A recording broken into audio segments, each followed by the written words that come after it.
Hello दोस्तों, मेरा नाम है सुभाष और आज मैं फिर से लाया हूँ आपके लिए एक नई क्लास जिसका टॉपिक का नाम है नागरिकता। जो कि जितने भी एग्ज़ाम आने वाले हैं, जैसे आरएस का एग्ज़ाम आने वाला है, प्रोटेक्शन ऑफिसर का आने वाला है और यहाँ तक राजस्थान के जितने भी एग्ज़ाम हैं उसमें ये टॉपिक काफ़ी इंपॉर्टेंट है। तो शुरुआत करते हैं, अपन नागरिकता के बारे में जानते हैं। देखो, नागरिकता होती क्या है। सबसे पहले देखो, सभी आधुनिक राज्यों की तरह सभी आधुनिक राज्यों की तरह भारत में भी दो तरह के लोग हैं। ओके, कौन कौन से हैं? एक तो होते हैं भारतीय नागरिक, एक तो है भारतीय नागरिक और एक होते हैं विदेशी नागरिक। कौन से? विदेशी नागरिक।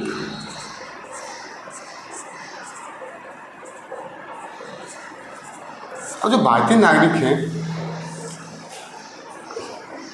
वह लोग जो भारत के पूर्ण सदस्य होते हैं,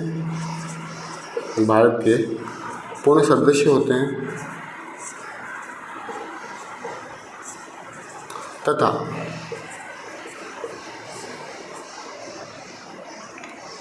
भारत के प्रति अपनी पूर्ण निष्ठा रखते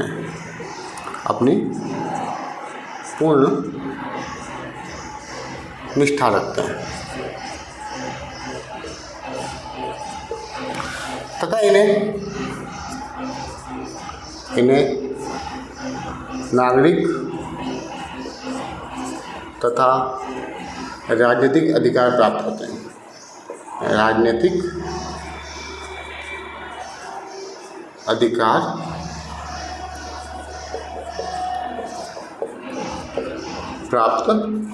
ओके, समझ में आया? भारतीय नागरिक, विदेशी नागरिक। भारतीय वो होते हैं जो भारत के पूर्ण सदस्य होते हैं तथा भारत के प्रति पूर्ण निष्ठा रखते हैं तथा उन्हें कौन से अधिकार प्राप्त होते हैं? नागरिक तथा राजनीतिक अधिकार प्राप्त होते हैं। अब बात करते हैं विदेशी नागरिक। वह व्यक्ति या फिर वह लोग जो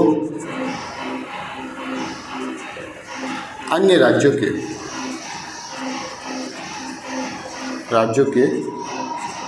क्या होते हैं? नागरिक होते हैं। ओके, ये दो प्रकार के होते हैं। एक होते हैं शत्रु देश के नागरिक, एक होते हैं मित्र देश के नागरिक। कौन कौन से? एक तो होते हैं मित्र देश के नागरिक,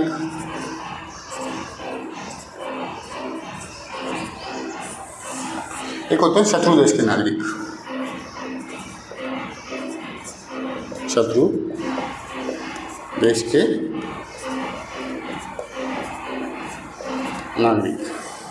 देखो, मित्र देश का मतलब होता है वह देश जिनके साथ भारत के संबंध क्या है? अच्छे हैं। वो कौन से हो गए देश? तो मित्र देश हो गए। शत्रु देश हो गए जिनके साथ भारत के संबंध अच्छे नहीं हैं तथा भारत के साथ कभी उनका युद्ध हुआ हो, तो वो कौन से देश कहलाएंगे? शत्रु देश कहलाएंगे। ओके, वह देश जिनके साथ भारत के राजनयिक संबंध अच्छे हैं। ओके, शत्रु देश वह देश जिनके साथ संबंध अच्छे नहीं या युद्ध हुआ हो या हो रहा हो। ओके, समझ में आया? देखो, अब जो मित्र देश के नागरिक हैं, जो अपन आर्टिकल 22 की बात करें जिसमें गिरफ्तारी तथा क्या है, नज़रबंदी का कानून है, ठीक है ना, उसमें इनको कुछ छूट दे रखी है, जबकि शत्रु देश के नागरिकों को ये अधिकार नहीं दे रखा है। ओके, तो समझ में आया? तो हम बात करेंगे वापस कि भारत ने कौन से नागरिक तथा राजनीतिक अधिकार दे रखे हैं। ओके, तो शुरुआत करें। तो शुरुआत करने से पहले अपन देख लेते हैं कि भारत में जो नागरिकता है वो कौन सी नागरिकता है, कहाँ से ली गई है। ओके, अब देखो, भारतीय संविधान में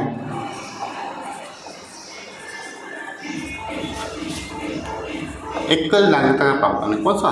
एकल नागरिकता का प्रावधान।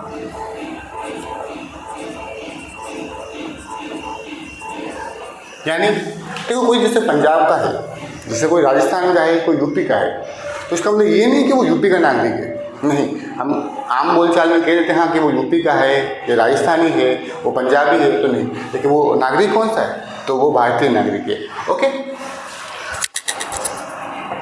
अमेरिका में कौन सी है? तो यूएसए की तरह भारत में दोहरी नागरिकता का प्रावधान नहीं है। दोहरी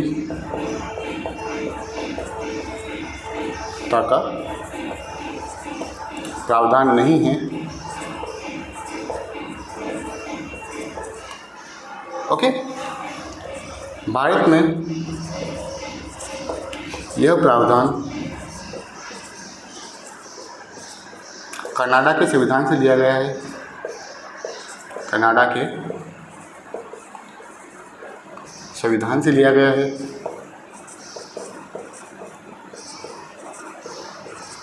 क्योंकि संविधान निर्माता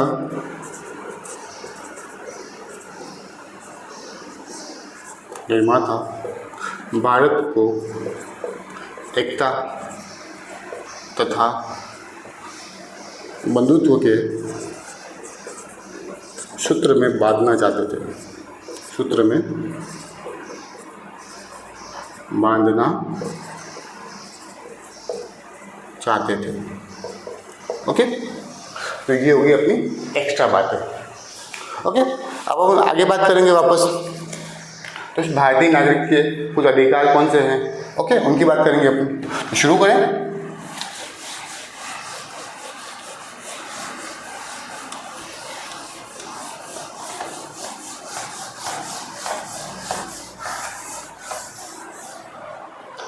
देखो, भारतीय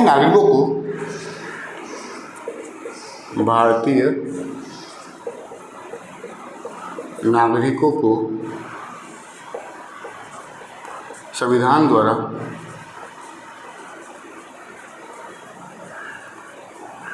कुछ अधिकार दिए गए हैं। कुछ अधिकार दिए गए हैं जो सिर्फ किसे हैं? भारतीय नागरिकों को। ओके, कौन कौन से अधिकार हैं? देखो,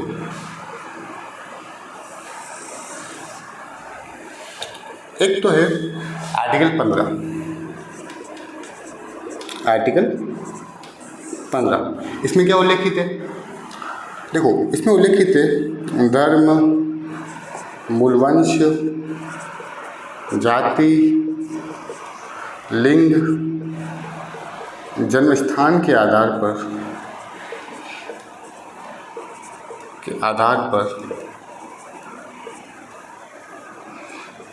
भेदभाव पर प्रतिबंध लगाता है। ये भेदभाव पर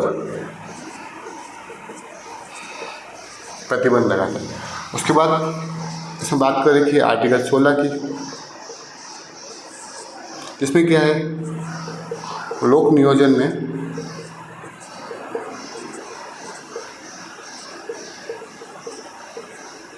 क्षमता रखी जाएगी। फिर आर्टिकल 19 वाक एवं अभिव्यक्ति की स्वतंत्रता। कौन सी? वाक एवं अभिव्यक्ति की स्वतंत्रता। ओके, इसमें वापस 6 अधिकार हैं जो अपन आगे बढ़ेंगे। वैसे तो कौन कौन से हैं? देखो, एक तो संचरण करने का अधिकार। संचरण मतलब कहीं भी आने जाने का। संघ बनाने का अधिकार। संचरण करने का अधिकार, संघ बनाने का अधिकार। इसके बाद व्यापार, संचरण, संघ, व्यापार।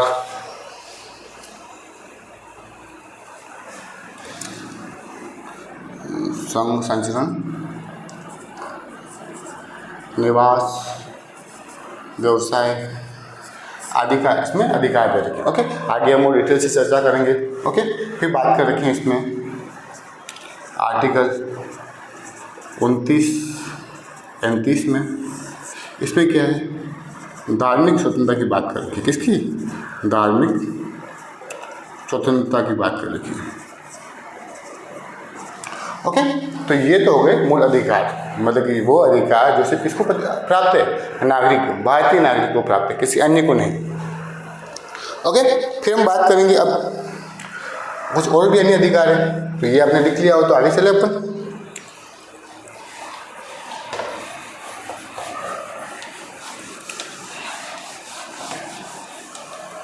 देखो, जिस अधिकार की मैंने बात की थी वो सारे कौन से अधिकार थे? मूल अधिकार थे। ओके, अब और भी अधिकार है, तो देखो कौन कौन से। एक तो है लोकसभा व विधानसभा के प्रत्याशी को मत देने का अधिकार है। मत देने का अधिकार। ओके, फिर लोकसभा विधानसभा में प्रत्याशी के रूप में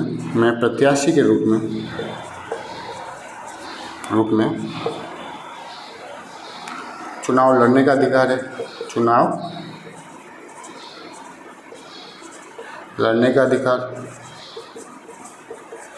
एक तो क्या है, लोकसभा विधानसभा के प्रत्याशी को मत देने का अधिकार है। दूसरा क्या है, लोकसभा विधानसभा में प्रत्याशी के रूप में चुनाव लड़ने का अधिकार है।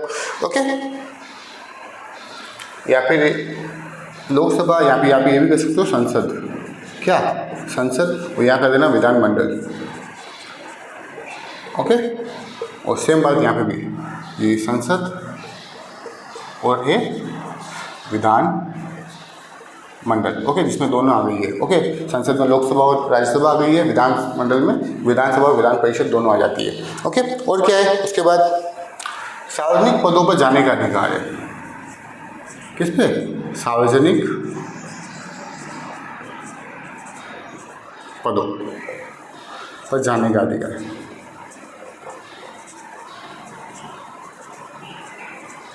अब देखो सार्वजनिक पद कौन कौन से हैं, तो देखो राष्ट्रपति बन सकते हैं, राज्यपाल बन सकते हैं, सुप्रीम कोर्ट या फिर हाई कोर्ट के जज बन सकते हैं, और पीएम बन सकते हैं, सीएम तो बन ही सकते हैं, और महाधिवक्ता बन सकते हैं। महाधिवक्ता। ओके, ये सारे सार्वजनिक पदों पर जितने भी महत्वपूर्ण सार्वजनिक पद है उन पर जाने का अधिकार किसको प्राप्त है? भारतीय नागरिकों को प्राप्त है। ओके, उसके बाद एक और लिखते हो आप महाधिवक्ता, महान्यायवादी। ओके, समझ में आया? लेकिन देखो सिर्फ अधिकार ही प्राप्त नहीं है, भारतीय नागरिकों को सिर्फ अधिकार ही प्राप्त नहीं है, बल्कि उन्हें कुछ कर्तव्य भी दिए गए, मतलब उनकी कोई ड्यूटी भी है। ओके, तब उन ड्यूटी की बात करें,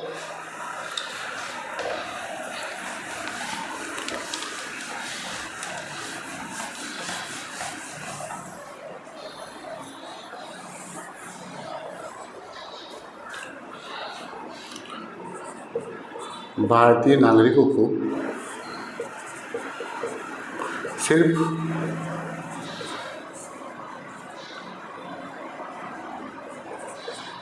अधिकार ही नहीं प्राप्त है, सिर्फ अधिकार ही नहीं प्राप्त है, बल्कि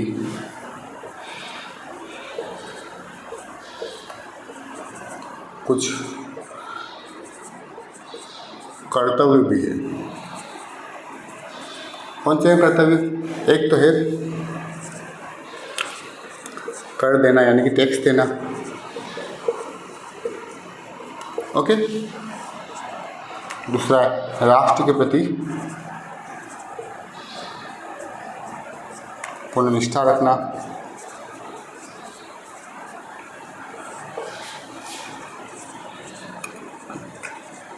राष्ट्रगान, गीत का आदर करना।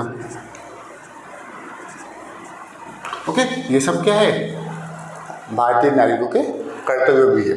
ओके, उसके बाद एक और कर सकते हैं अपन के देश की रक्षा करना। ओके, आगे चलते हैं। अब देखो बात करते हैं अपन नागरिकता से संबंधित संवैधानिक प्रावधान क्या है। किसके, नागरिकता से संबंधित संवैधानिक प्रावधान की बात करते हैं अपन। संवैधानिक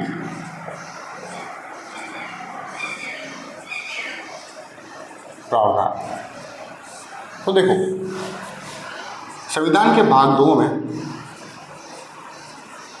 संविधान के भाग 2 में नागरिकता का उल्लेख किया गया है। इसका संविधान के भाग 2 में नागरिकता का उल्लेख, जिसमें अनुच्छेद कितने हैं, तो 5 अनुच्छेद है। कितने हैं, 5 अनुच्छेद। कौन कौन से, तो आर्टिकल 5 से लेकर 11 तक। ओके, तो हम बात करेंगे आर्टिकल 5 से 11 की। ओके, एक मिनट।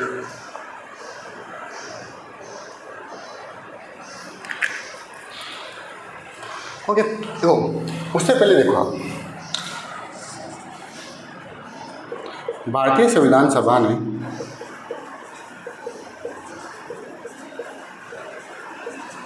संविधान सभा ने नागरिकता के विषय में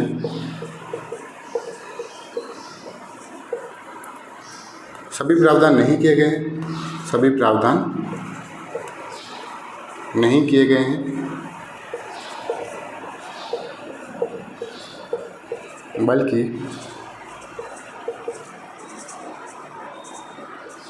25 जनवरी 1950 तक की बात कही गई है। ओके, और संविधान में नागरिकता के अर्जन यानी कि लेना, नागरिकता के अर्जन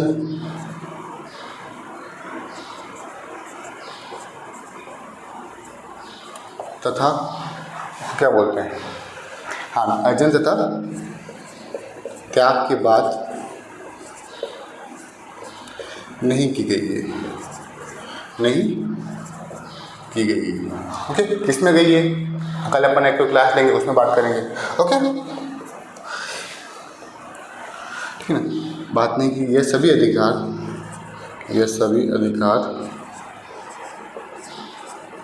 संसद को दिए गए। किसको, संसद को दिए गए। किसको दिए गए, संसद को दिए गए। ओके, समझ में आया। तो हम बात करेंगे अब सभी आर्टिकल की, ठीक है, कि 5 में क्या है, 6 में क्या है। ओके,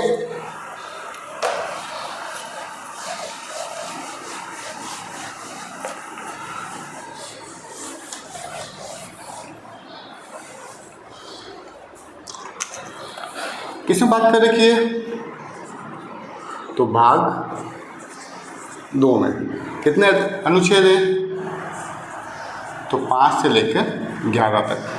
ओके, तो सबसे पहले बात करेंगे अपन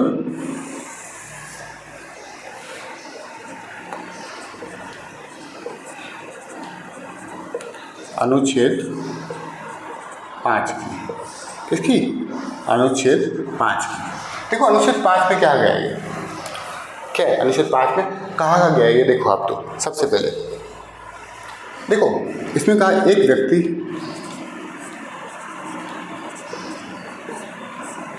जो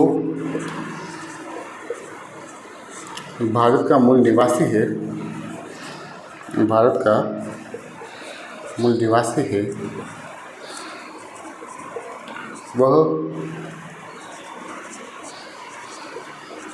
भारतीय नागरिकता प्राप्त कर सकता है, नागरिकता प्राप्त कर सकता है अगर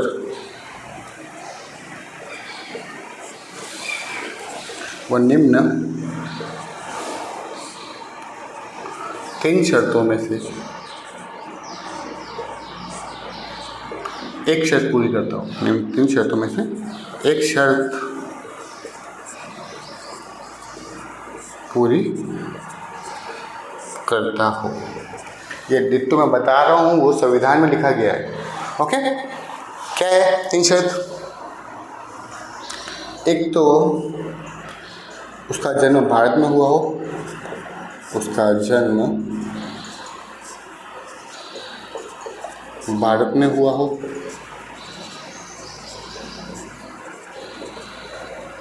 दूसरा उसके माता पिता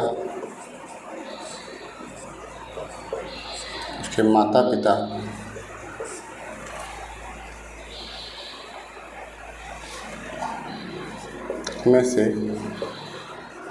किसी एक का जन्म भारत में हुआ हो। और तीसरी शर्त क्या है? तो तीसरी शर्त है संविधान लागू होने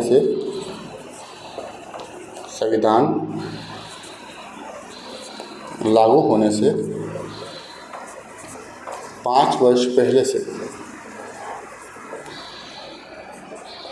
भारत में निवास कर रहा है, भारत में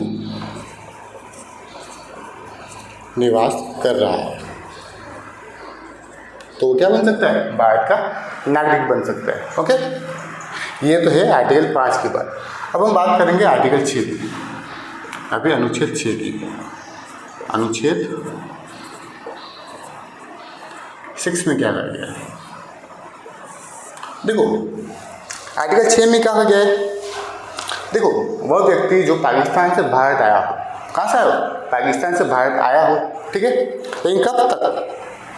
देखो, इसमें लिखा गया है वह व्यक्ति जो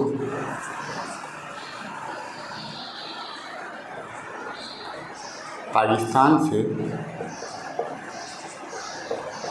भारत आया हो तथा एक डेट है, वो मुझे याद नहीं है, 1 मिनट।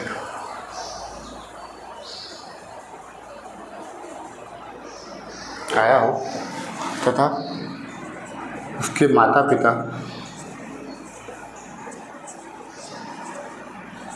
का जन्म अविभाजित भारत में हुआ हो तो वह निम्न 2 शर्तों में से एक शर्त पूरी करता है,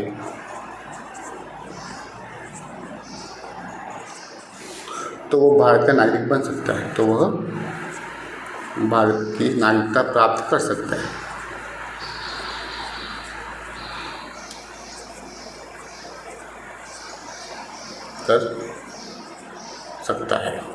कौन कौन सी है?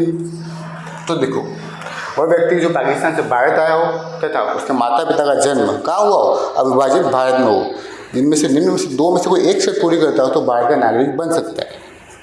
क्या है? तो देखो, एक तो है 19 जुलाई 1948। क्या है? 19 जुलाई 1948 से पहले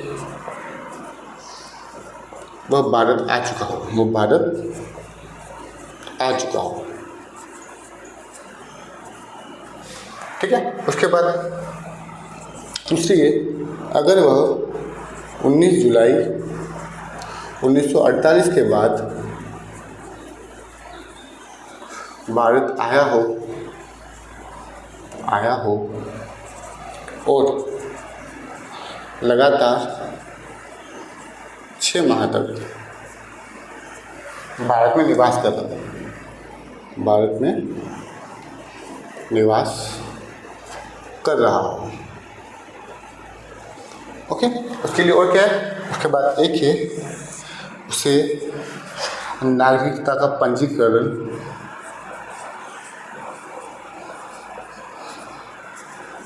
नागरिकता का पंजीकरण करवाना होगा।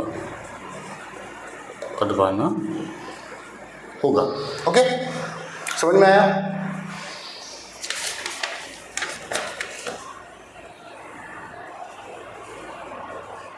ओके, अब बात करते हैं अपन आगे।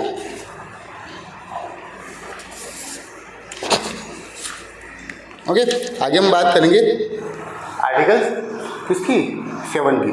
तो शायद जगह है या नहीं है, आ जाएगा। ओके, अब हम बात करेंगे, थोड़ा ऊपर लेके जा रहा हूँ उसको। अनुच्छेद किसकी, 7 की। देखो अनुच्छेद 7 क्या कहता है। एक व्यक्ति जो 1 मार्च 1947 से पहले कहाँ से, भारत से पाकिस्तान आ गया हो, ठीक है, कब से? देखो इसमें कहा गया है, एक व्यक्ति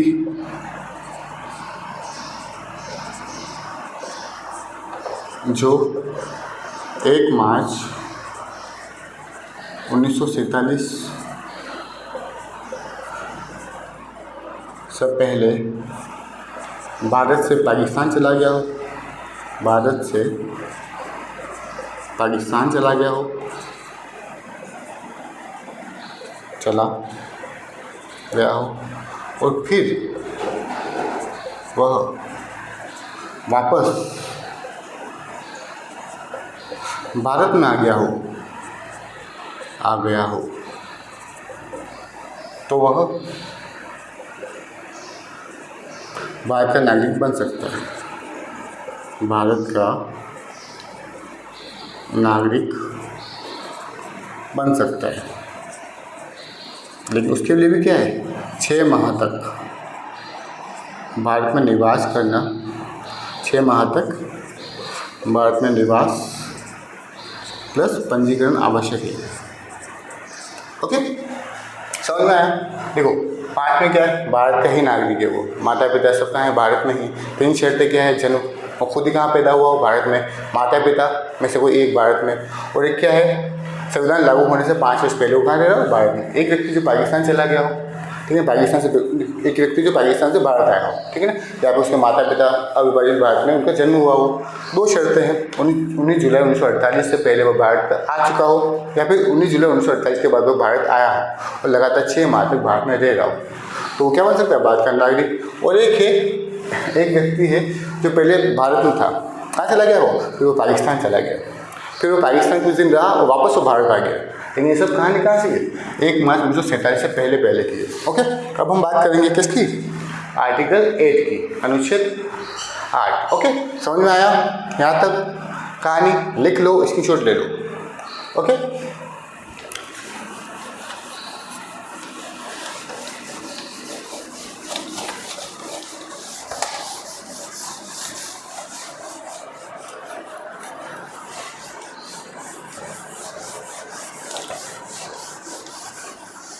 ओके, कहाँ तक चले गए, 7 तक चले गए।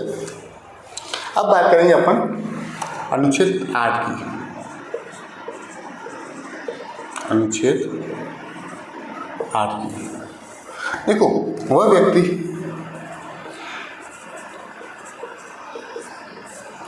जो भारत का मूल निवासी हो तथा उसके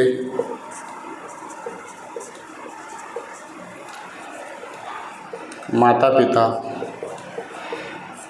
या दादा दादी अविभाजित भारत के माता पिता या फिर दादा दादी का जन्म अविभाजित भारत में हुआ है, अविभाजित भारत में हुआ है, तो वह भारतीय नागरिक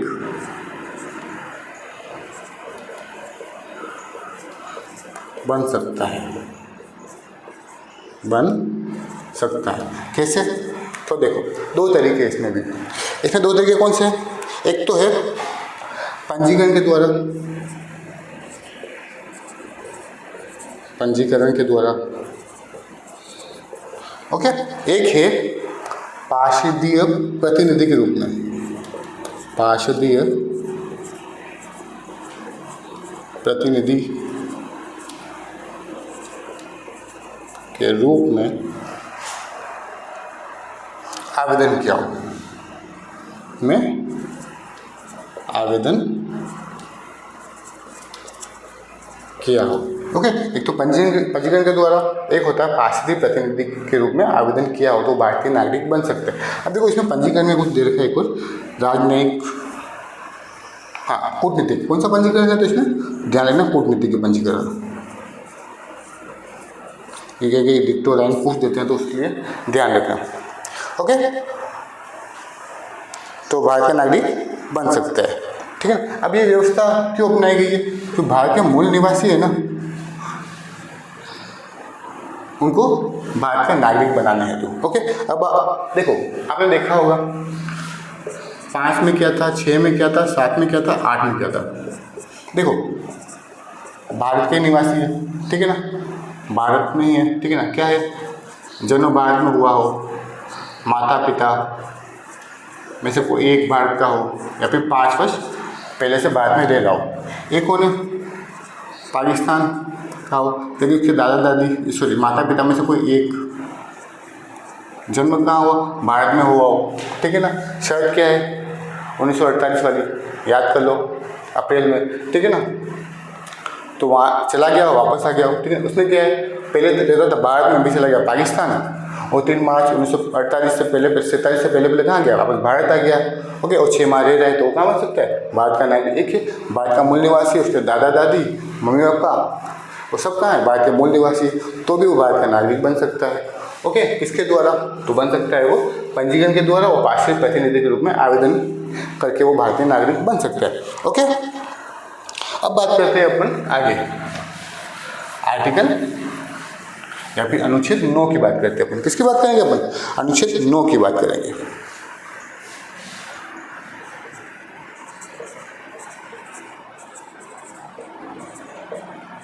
देखो अनुच्छेद 9 में क्या कहा गया है, तो देखो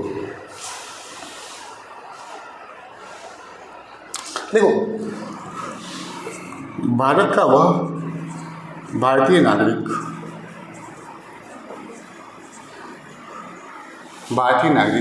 अगर स्वेच्छा से किसी अन्य देश की नागरिकता ग्रहण कर लेता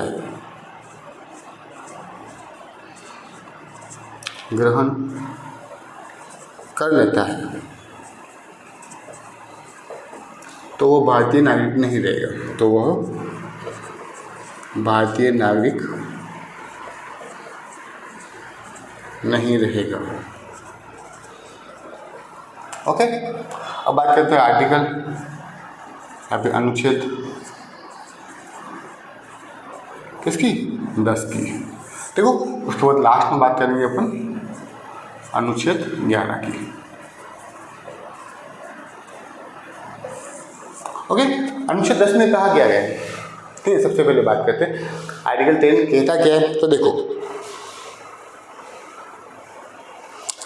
प्रत्येक व्यक्ति, इसमें कहा गया है कि कोई व्यक्ति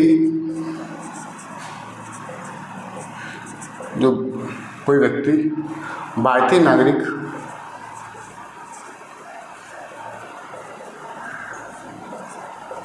बन सकता है अगर संसद ऐसी विधि का निर्माण करे तो, संसद ऐसी विधि का निर्माण करे तो, ओके। कोई व्यक्ति भारतीय नागरिक बन सकता है अगर संसद कोई ऐसी विधि का निर्माण कर दे तो इन अन्य तरीकों के अलावा भी वो भारतीय नागरिक बन सकता है। और उसके बाद क्या है, उसके बाद है आर्टिकल 11। देखो आर्टिकल 11 में क्या कहा है वो देखो आप, संसद को अधिकार प्राप्त है कि वह नागरिकता के अर्जन तथा त्याग के बारे में विधि बना सकती है तथा कुछ अन्य नागरिकता के संबंधी विषयों पर भी विधि बना सकती है। तो देखो इसमें क्या कहा गया है, देखो संसद नागरिकता के अर्जन तथा त्याग अर्जन तथा त्याग से संबंधित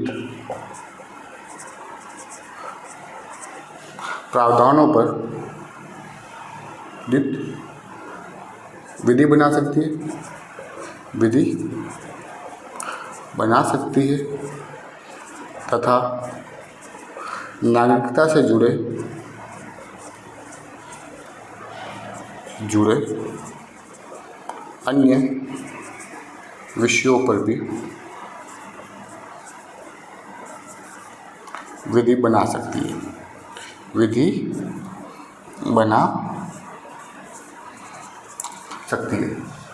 ओके।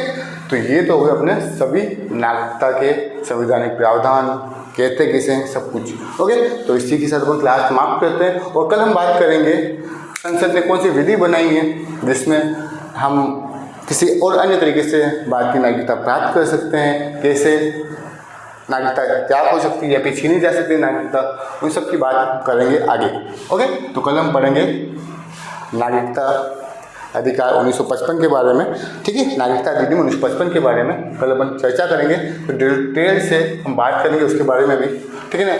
मुझे उम्मीद करता हूँ कि आप लोगों को ये क्लास पसंद आई होगी। अगर पसंद आई हो तो अपने दोस्तों के साथ ज़रूर शेयर करें और सब्सक्राइब एंड लाइक ज़रूर करें, जिससे कि मुझे मोटिवेशन मिले। धन्यवाद, मिलते हैं कल।